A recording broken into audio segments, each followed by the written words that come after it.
Hello, I'm Alan Scholl, a concerned American citizen who has closely investigated trends in U.S. domestic and foreign policy. What I've discovered, I believe, will affect every American deeply. In recent years, I and many other citizens have discovered that some of our national leaders are taking a path that departs from American principles. Our government is moving away from the America that we love. If you are one of those who have sensed this change and are concerned for your family and your country, the truth contained in this presentation is your wake-up call. I'd like to begin by stating that the North American Union, or NAU, is both a national and a personal issue, which will soon directly affect individual people, regular folks like you and me. It has already affected people like Sam Harrell and Bubba Kay. Just outside of Austin, owner Sam Harrell and ranch manager Bubba Kay established the Harrell Ranch. It was the only certified organic ranch in the United States that raised a special breed of cattle from Japan's famed Kobe region. Bubba single-handedly bred the cattle to an unsurpassed level of genetic purity, earning the ranch's sterling reputation. The ranch produced what was considered some of the best beef in the country. This enormous investment of time, money, energy, and true entrepreneurial spirit resulted in a superior product, a small but highly profitable operation, and the fulfillment of the American dream. Then in 2001, the state of Texas came to call. Sam and Bubba learned that a new highway was coming through, and the Texas Department of Transportation was about to carve a huge swath through the ranch for road construction. Using a questionable and heavy-handed process known as eminent domain, the state seized prime ranch acreage that Sam and Bubba spent 3 years to condition to earn the coveted organic certification. But the added value of their 290 acres of seasoned soil meant nothing to the state. Sam Harrell stated about the Texas Department of Transportation, "They told us we don't care. It's just dirt."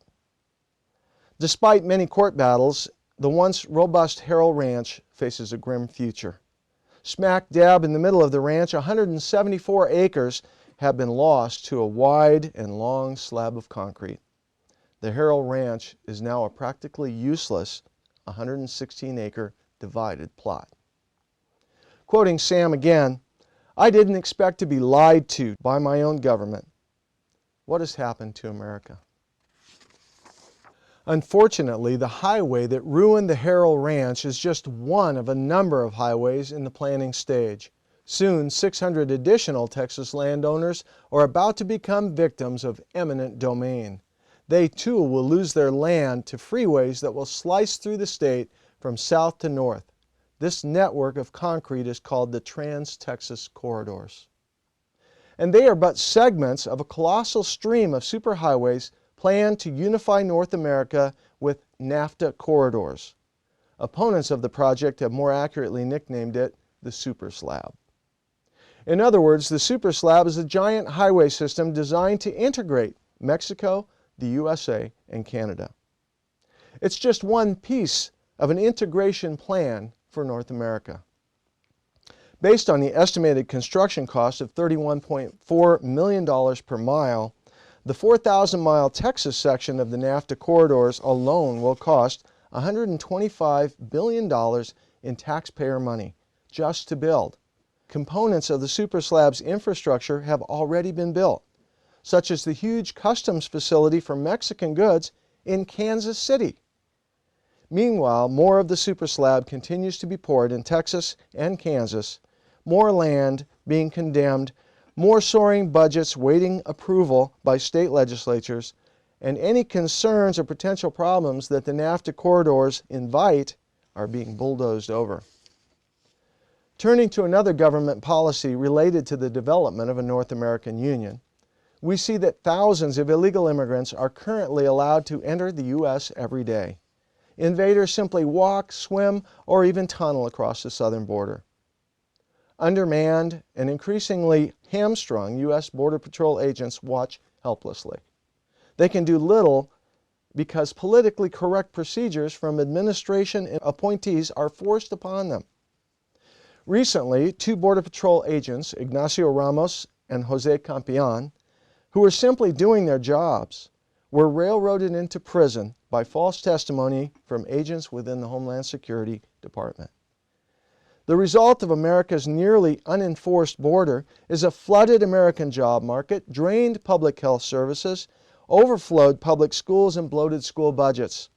In short, a lower standard of living for legal Americans. Illegal immigrants have also greatly increased drug circulation, gang activity, and crime.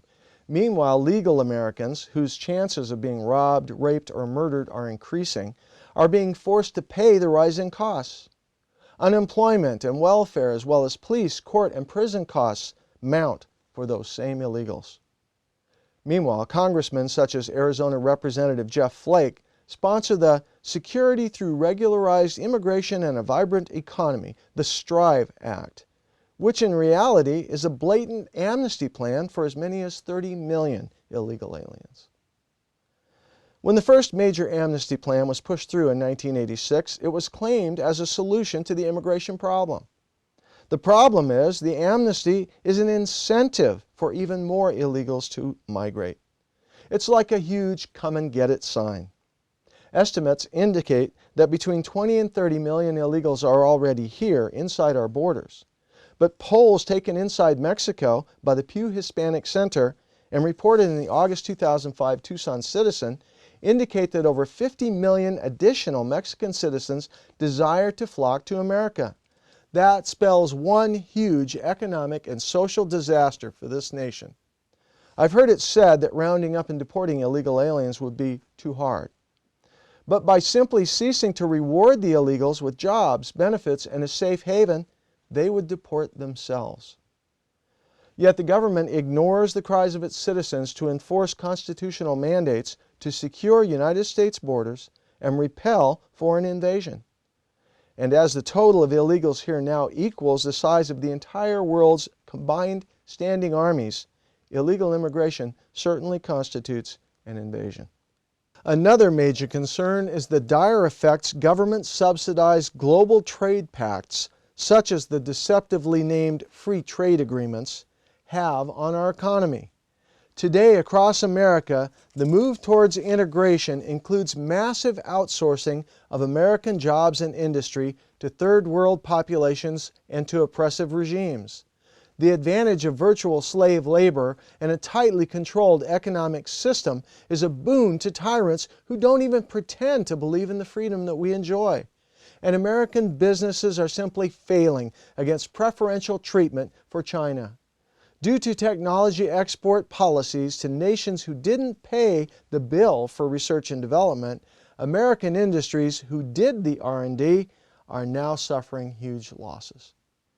Even more destructive are the resulting massive unemployment and rapidly dropping wages that we are already witnessing. Prosperity for Americans is being detrimentally impacted by rising costs in crime control, health care, education, and countless other arenas. Both unreasonably high legal immigration and out-of-control illegal immigration flood our services, agriculture, and construction jobs, impacting low-income Americans first. An example of legal immigration that threatens high-tech and management jobs is the H-1B visa program. Incredibly, the former head of the Federal Reserve, Mr. Alan Greenspan, advocates opening those gates further to lower our wages even more in what he calls a leveling process.